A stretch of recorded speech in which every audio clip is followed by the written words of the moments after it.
안녕하세요. 세비트입니다. 오늘 기사 보면서 제 생각을 좀 말씀드리려고 합니다. 오늘 본 기사는요. 4월 7일 기사고요. 뉴시스의 기사입니다. 전세 사느니 집 사자. 전세난에 노도강, 금강구, 매수행렬, 노원구, 도봉구, 강북구, 금천구, 관악구, 구로구 요런 곳들이 이제 서울에서는 거의 3급지 맞죠? 우리가 급지를 나눈다 했을 때 강남, 3구, 용산 그 아래에 한강벨트 라인이라고 해가지고 동작구, 강동구, 영등포구 고런 동네들이 있죠. 성동구 그 아래쪽에 서대문구나 성북구, 동대문구, 강서구 고런 동네들 있죠. 은평구도 있고 그 아래가 노도강, 금강구로 해가지고 거기보다는 선호도가 좀 떨어지는 곳입니다. 근데 여기가 15기 아파트가 많죠. 왜 15기 아파트를 지금 사람들이 계속 사느냐. 왜냐하면 대출이 최대 6억까지 되니까. 지금 10억을 넘어버리면 대출 한도가 팍팍 줄거든요. 그만큼 우리가 현금 여력이 되는 사람이 많지 않기 때문에 지금은 이 동네들로 몰리고 있고요. 이제 요 제목처럼 전세 시장이 너무 불안정하잖아요. 전세도 없고 전세가 한두 개 있다 하더라도 너무 비싸고 월세도 지금 많지 않아요. 월세도 너무 비싸죠. 그럴 바에는 내가 대출 받아서 어떻게든 최대 6억까지 대출이 된다. 이게 감당만 되면 꼭 6억을 받으라는 게 아니고 그 사이에서 내가 감당할 수 있는 선만큼 받으면 되죠. 그렇게 해서는 내가 집을 사자. 지금 임대 수요가 매매 수요로 전환이 되고 있다라는 거죠. 근데 이 부분은 제가 정말 많이 얘기를 했어요. 분명히 이 불안한 전세 시장이 임대 수요, 매매 수요로 전환이 될 것이다. 근데 현장이 정말 그렇게 가고 있죠. 결국에는 이 부동산을 움직이는 것이 사람들의 심리예요. 사람들의 마음. 내 마음이 불안하고 내 마음이 조급해지면 사람들은 집을 살 수밖에 없는 상황이죠. 그러니까 지금 그렇게 확실하게 가고 있다라는 얘기죠. 그리고 다주택자 그 양도세 중과유예 종류 때문에 나오는 급매물이 이미 나올 건 다 나왔고요. 살 사람 다 샀다는 거예요. 거래가 없다라는 얘기죠. 그 최근에 또 정부에서 조금 연장을 해줬죠. 원래는 5월 9일까지 매매 계약이 된 건에 대해서만 양도세 중과를 안 해주기로 했는데 이제 조금 더 늘려가지고 5월 9일까지 토지 거래 허가 신청을 한 것에 대해서도 양도세 중과 유예를 해주겠다. 뭐 지금 그렇게 얘기를 한단 말이에요. 근데 갑자기 이런 얘기가 또 나왔다는 부분도 있고 이미 금매 내놓을 사람들은 내놨고 지금까지 안 내놨다 했을 때는요. 팔 생각이 없다라는 거예요. 그냥 가져가는 거예요. 그런 분들이 더 많기 때문에 이렇게 한다라고 해서 정말 뭐 매물이 많이 나올까? 저는 그렇게 많을 거라는 생각 안 합니다. 그래서 이게 상대적으로 지금 15억 이하 아파트가 많은 노원구, 도봉구, 강북구, 금강구, 금천구, 관악구, 구로구 중심으로 상승폭이 확대가 되면서 서울 전체 집값을 이제 계속적으로 이렇게 상승으로 이끌고 있는 상황이죠. 그러니까 이게 조금 서울 집값이 주춤했던 것은 그 상급지 위주로 다주택자 급매물이 나왔는데 결국 그건 좀 일시적이죠. 저도 이 부분이 일시적일 거라고 계속적으로 얘기를 했었죠. 왜냐하면 그 본질은 바뀌지 않거든요.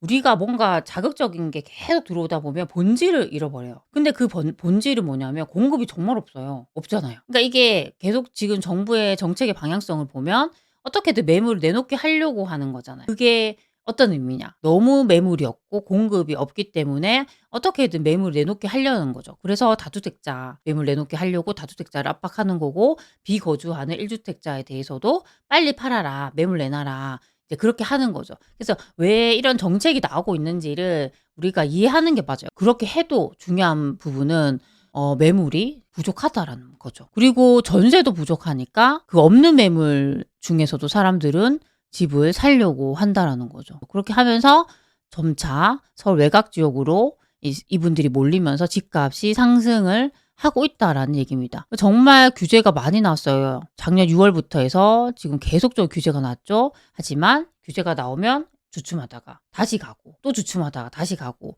그것의 반복입니다. 그래서 지금 뭐 강서구부터 성북구 이런 데도 많이 올랐고 그 아래 급지인 뭐 관악구, 노원구, 구로구 이런 것도 지금 많이 오르고 있습니다. 일부 단지에선 신고가를 경신하고 있기도 한다고 합니다. 그리고 이런 것들은 제 생각에도 당분간은 계속적으로 이어질 것 같아요. 왜냐하면 전월세 시장이 불안정하기 때문에 집을 살려고 하는 분들이 많을 거예요. 그리고 지금 우리가 중요한 부분이 뭐냐면 집을 사는 사람은요. 지금 다 무주택자인 분들이에요. 이분들은 투기를 하는 사람들이 아니에요. 이분들은 어떻게든 내 주거의 안정성을 찾기 위해서 집을 사는 선택을 하는 거예요. 그래서 이분들이 집을 사고 몰리면서 집값이 오른다. 그럼 이게 투기 수요로 오른다라고 생각하면 절대 안 된다는 거죠. 그건 당연한 거예요. 그렇죠? 이제 고렇게 지금은 지속될 가능성이 많다. 특히 15억 이하 아파트를 많이 보기 때문에 지금 서울을 기준으로 했을 때는 그 외곽 지역. 근데 요거를 우리가 조금 더 넓혀 보면 경기도에서는 조금 더 쾌적하고 또 상품성도 좋은 아파트 살 수 있으니까 번지겠죠. 경기도로 번지고 인천으로도 갈 수 있고. 그리고 지방광역시는 별도의 흐름이죠. 이제 큰 이런 규제 역량과 상관이 없어요. 규제도 없죠. 대출 규제도 없죠. 그냥 그 안에서 그 실소유자들이 그 움직임대로 움직인다는 거예요. 그래서 지금 지방광역시도 회복이 되는 곳들이 계속 늘고 있기 때문에 그 나름으로 계속적으로 움직일 거라 생각합니다. 그래서 좀 대표적으로 여기서 지금 노원구가 나왔잖아요. 요 중에서는 노원구를 많이 선호하겠죠. 그래서 노원구에 대해서 조금 지금 어떤 식으로 움직이고 있는지 제가 한번 살펴보도록 하겠습니다. 노원구 보실 때 뭐 가격대를 나는 15억 이하 아파트만 보겠다 하면 이렇게 8억에서 15억 정도로 잡아서 보셔도 됩니다. 그리고 아무래도 조금 더 괜찮은 거 보시려면 20평대로. 평수가 작아야지 그래도 조금 더 입지가 좋은 애를 볼 수 있거든요. 이렇게 설정하시고 보시면 되고, 이 노원구의 조금 입지적인 특징을 간단하게 말씀드리면 일단 7호선이 이렇게 지나가죠. 7호선은 강남까지 한 번에 가잖아요. 이 노선이 너무 좋은 노선이고 4호선도 괜찮죠. 이거 쭉 타고 가면 서울역까지 이어지고 서울역에서 웬만한 노선 지금 환승 가능하죠. 그리고 하나 더 있죠. 동북선. 상계역부터 해서 동북선이 개통이 되죠. 요렇게 내려가거든요.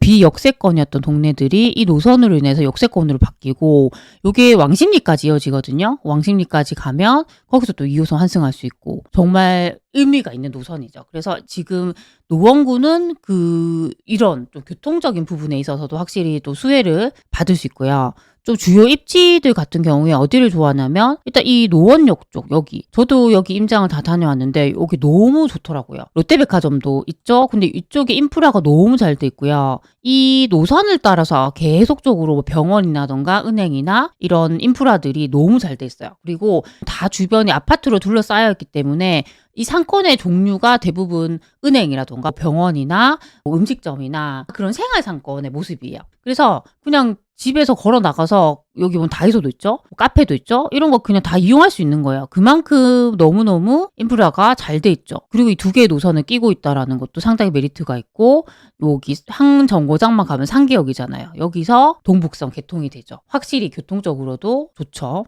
그리고 아직은 조금 더 초기 단계이긴 하지만 여기 상계주공 아파트들이 이제 재건축이 되잖아요. 초기 단계이지만. 그래서 시간은 걸리겠지만 요런 애들이 다 잘 됐을 때 입지 변화가 엄청 크겠죠. 그런 부분도 있습니다.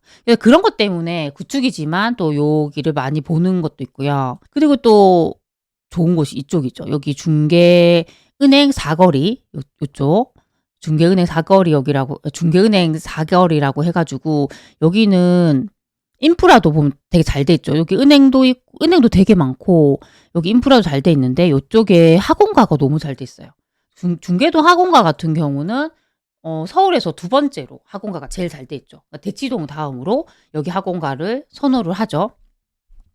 그러다 보니까 너무 좋고, 이 주변에 학교들이 되게 많고 학교들도 다 특목고 진학률도 높고 선호하는 학교들이에요. 그래서 이제 아이를 좀 잘 키우고 싶은데 내가 대치동이나 목동이나 이런 데 가기에는 내가 그만큼 여력이 안 된다. 그런 분들이 선택할 수 있는 곳이 이쪽이죠. 그러니까 구축이란 단점은 있긴 하지만 조금 더 좀 가성비 있게 아이를 잘 키우고 싶다. 그런 분들이 선택을 하는 거죠. 근데 여기에다가 이번에 동북선이 생기면서 이쪽에 역이 생기거든요. 역세권이 되죠. 더 좋아지겠죠. 또 그런 이슈들이 있습니다. 그래서 이제 요런 것들을 구축이지만 확실히 그렇게 선호하는 곳들이 있고, 요런 역세권에 있는 구축들도 최근에 많이 움직였겠죠. 그래서 최근에 이제 가격이 어떻게 좀 움직이는지 보려고 한번 체크를 해볼게요. 그냥 20평대로 제가 가격은 전체 가격으로 해서 한번 보려고 하거든요. 이렇게 보면 최근에 어떻게 움직였을지. 우리가 평수를 21평만 봐도 이미 거래는 너무 많이 되고 있고요. 24평. 그렇죠. 이렇고 25평. 그렇죠. 특히 이제 여기 21평이 정말 거래가 많이 됐네요. 최근 한 6억 5천, 지금 나오는 가격은 이렇게 보면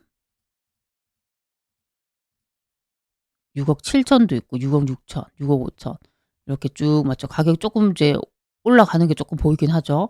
그리고 여기 무지개. 여기도 보면 25평.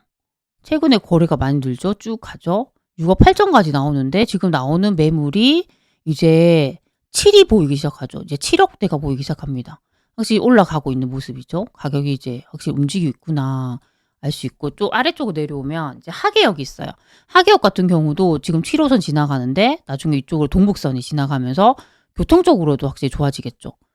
여기 이렇게 장미, 여기 재건축되거든요. 장미 아파트 같은 경우도 최근에 거래가 많이 늘었죠.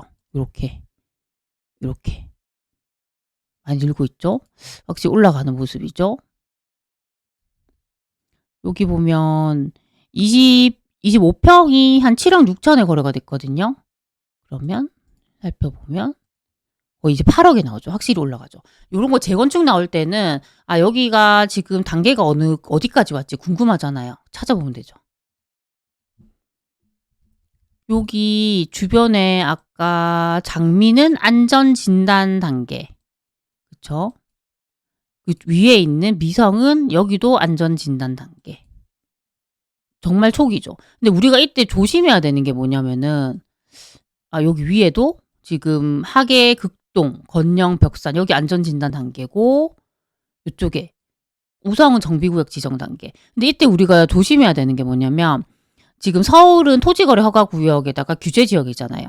여기서 이제 재건축 같은 경우에 조합 설립이 되면 못 팔아요. 조합원 지위 양도가 안 된단 말이에요. 그 부분을 생각해야 돼요. 그래서 이거는 정말 우리가 장기적으로 내가 가져갈 수 있는 분은 할 수 있지만 그게 아니다 했을 때는 이건 좀 우리가 잘 판단하셔야겠죠. 그런 단지도 한번 볼게요. 여기 하결 청구 같은 경우도 보면 매물이 많이 줄었죠.